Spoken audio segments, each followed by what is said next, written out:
Alors, bienvenue à une autre émission de Vérité Mensonge, émission à laquelle je vous convie afin d'étudier la parole de Dieu, de voir ce qui est vérité et ce qui est mensonge dans le monde dans lequel nous vivons.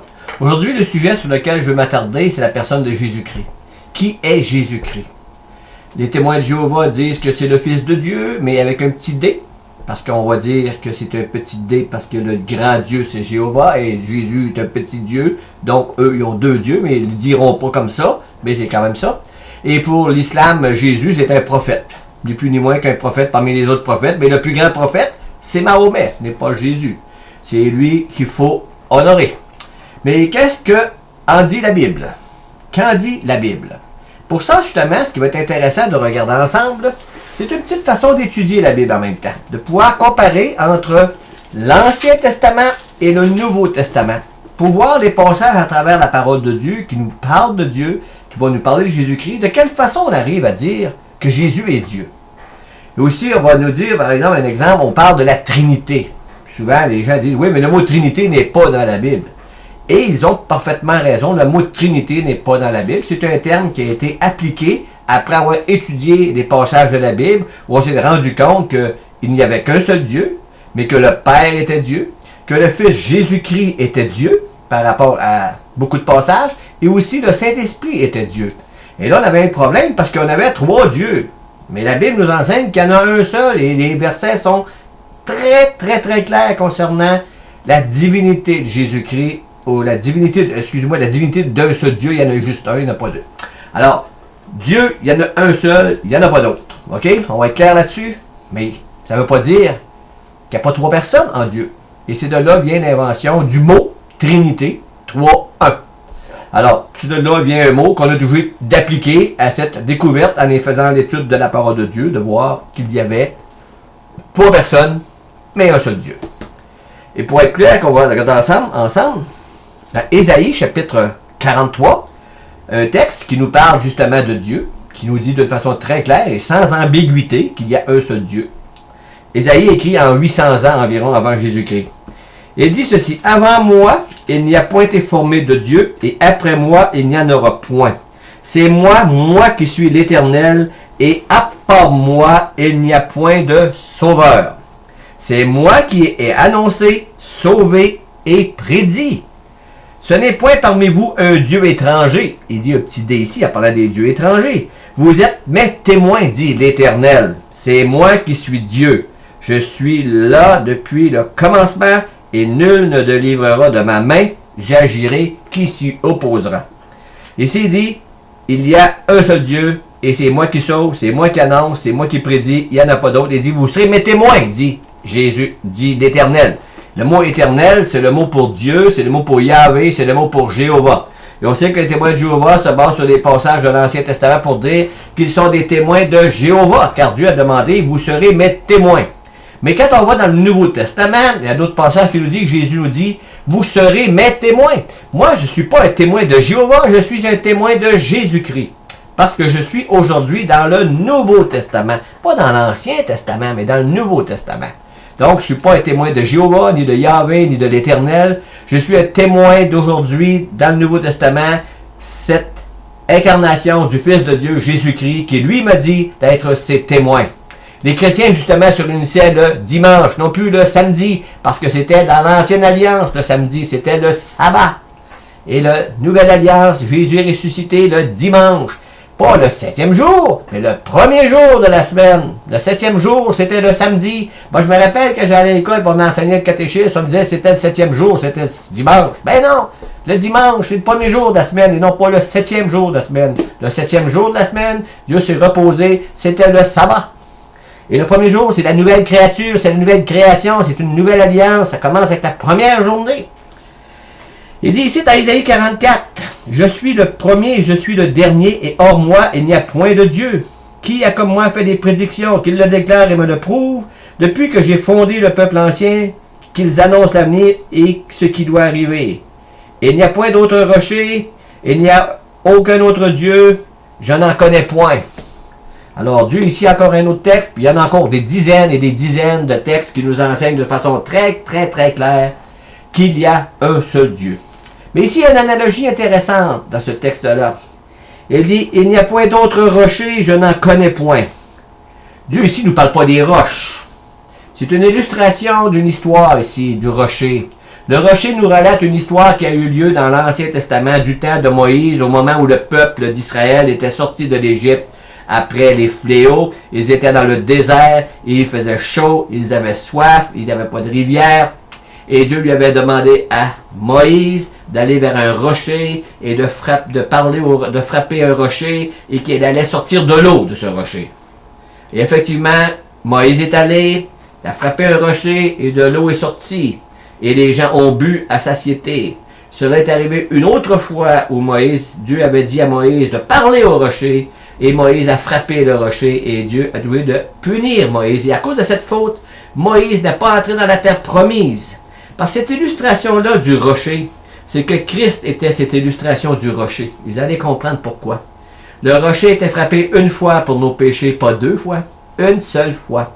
Dans 1 Corinthiens 10,4, il nous dit ceci. Tournez ensemble, on voit que nous parle d'un rocher. Ce rocher qui le suivait, 1 Corinthiens chapitre 10, et au verset 4, il est dit ceci. Un instant, ça ne sera pas là.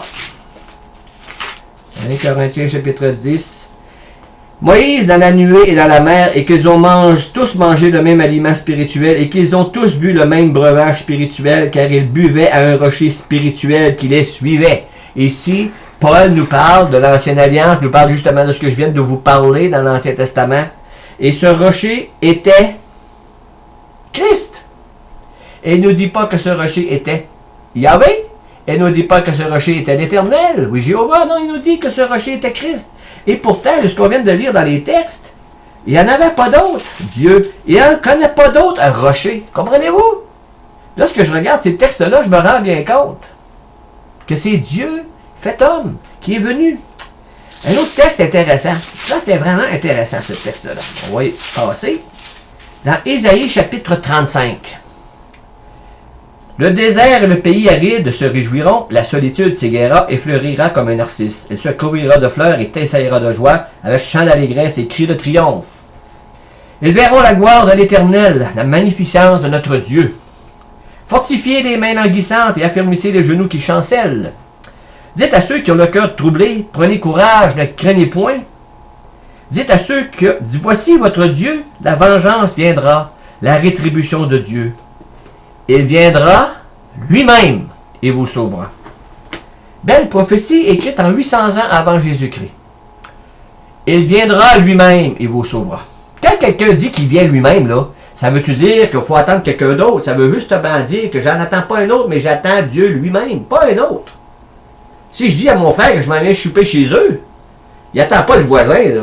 Quelqu'un cogne à la porte, il va dire, bon, ben écoute, j'attends Marc, j'attends pas quelqu'un d'autre, c'est toi que j'attends.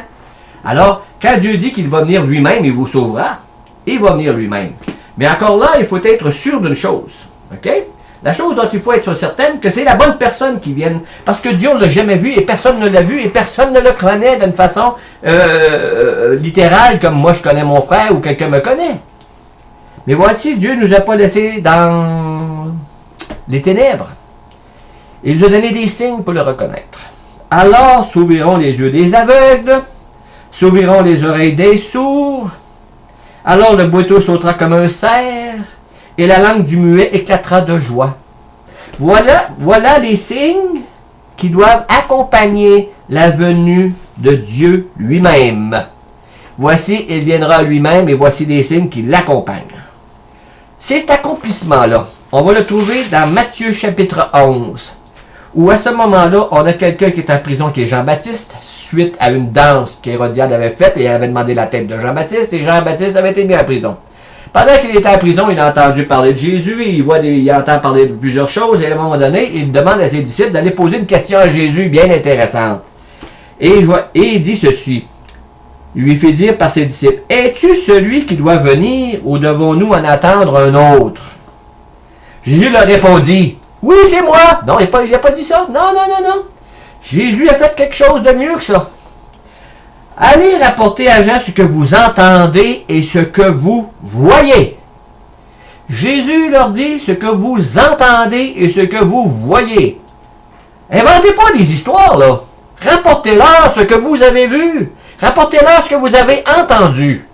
Vous avez été des témoins, vous avez vu ce que j'ai fait. Allez leur dire ce que vous avez vu et entendu. Et qu'est-ce qu'ils relatent? Les aveugles voient, les boiteux marchent, les lépreux sont purifiés, les sourds entendent, les morts ressuscitent et la bonne nouvelle est annoncée aux pauvres. Heureux celui pour qui je ne serai pas une occasion de chute. Jésus accomplit littéralement la prophétie d'Ésaïe 35 qu'on a lu tantôt. Il viendra lui-même. Il viendra lui-même et vous sauvera. Et voici les signes qui l'accompagnent. Et voici les signes que Jésus a accomplis. Pouvons-nous être plus clairs que cela? Pouvons-nous être plus clairs que cela? Et ça, c'est juste deux passages qu'on a regardés ensemble. Le rocher spirituel qui était Christ, qui était le rocher dans l'Ancien Testament, qui était Dieu. Et là, on voit ce Dieu lui-même qui dit qu'il va venir lui-même et que c'est Jésus qui vient. Alors, est-ce que Jésus est un imposteur? Est-il venu à la place d'un autre? En tout cas, il accomplit des signes. En tout cas, une chose est sûre, c'est que Jésus accomplit des signes d'Ésaïe. Et ça, là, il n'y a personne qui peut dire le contraire. Même dans la Bible des témoins de Jéhovah, que je calcule qui n'est pas vraiment fair play, il le disait quand même dans leur texte aussi que Jésus allait venir lui-même. En ce temps, il dit ceci: et n'ayez, voici que votre Dieu viendra avec la vengeance. Dieu, oui, avec la rétribution. Voyez-vous, ce que j'ai là, c'est vraiment les Écritures des témoins de Jéhovah. Oui, Dieu lui-même viendra et vous sauvera. En ce temps-là, s'ouvriront les yeux des aveugles, les oreilles des sourds seront débouchées. Et en ce temps-là, les boiteux grimperont comme le cerf et la langue du muet poussera des cris d'allégresse. Mais eux le disent que Dieu allait venir lui-même. Et si on va voir le texte de Matthieu, chapitre 11, tu vas dire la même chose. Alors, on ne peut pas taire des Écritures et leur faire dire ce qu'ils ne disent pas, mais au moins on peut leur faire dire ce qu'ils disent. Hein? Matthieu chapitre 11 au départ. Allez, rapportez à Jean ce que vous voyez et entendez. Les aveugles voient de nouveau, les boiteux marchent, les lépreux sont purifiés, les sourds entendent. Les mêmes choses. Alors on a une chose ici littérale, que Jésus est vraiment le Fils de Dieu. Si Jésus n'est pas Dieu, les conséquences pour notre vie sont incroyables. Si Jésus n'est qu'un prophète, et que Mahomet est un prophète, ça nous amène à quoi ça? À rien pantoute. La différence que Jésus soit Dieu lui-même qui est venu ici, là, c'est quelque chose de... Pensez-y un peu, là. Dieu s'est fait homme. Dieu s'est incarné. Dieu est venu nous parler. Il nous a laissé un message d'espérance. Il nous parle de la résurrection. Il nous parle de l'éternité. Et il nous donne un témoignage de ce qui est le monde à venir. Mais pour faire partie de ce monde à venir, notre avenir est basé sur notre foi dans ce que Jésus a accompli pendant sa vie et aussi ce qu'il a accompli par sa mort expiatoire afin de prendre la place du coupable sur la croix. De personne sans péché, Fils de Dieu, mis sur la croix pour payer pour la dette des coupables qui sont les coupables, c'est nous les pécheurs. Mais si Jésus n'est pas Dieu, sur la croix du Calvaire, si ce n'est qu'un homme et un prophète, la valeur du sacrifice qu'il a fait, sa valeur expiatoire, ce sang qui a été versé pour nous, elle n'a pas de valeur. Elle n'a pas de valeur si Jésus-Christ n'est pas Dieu. Voyez-vous toute la différence à faire entre ce qu'est Jésus-Christ, l'importance de bien comprendre qui est Jésus-Christ. Jésus-Christ va faire toute la différence dans notre vie, mais il va faire la vraie différence si nous reconnaissons qui il est vraiment. Dieu fait homme. Le Dieu qui a créé le monde. Le Dieu qui a tout fait. Je vais laisser avec le dernier texte dans Jean chapitre 1. Il nous est dit ceci. Au commencement était la parole ou le Verbe. Et le Verbe ou la parole était avec Dieu. Et la parole était Dieu. Et il finit par ce verset-là, et à la verset 14, il nous dit ceci, « Et la parole a été faite chair. » Cette parole qui était dit qu'il était Dieu, il nous dit qu'elle était faite chair, et elle a habité parmi nous, pleine de grâce et de vérité, et nous avons contemplé sa gloire, une gloire comme la gloire du Fils unique, venu du Père. Voyez-vous? Elle est venue chez les siens, mais les siens ne l'ont point reçue. Mais à tous ceux qui l'ont reçu, à ceux qui croient en son nom, il a donné le pouvoir de devenir enfants de Dieu. C'est ce que je vous souhaite à tous. Merci et à la prochaine.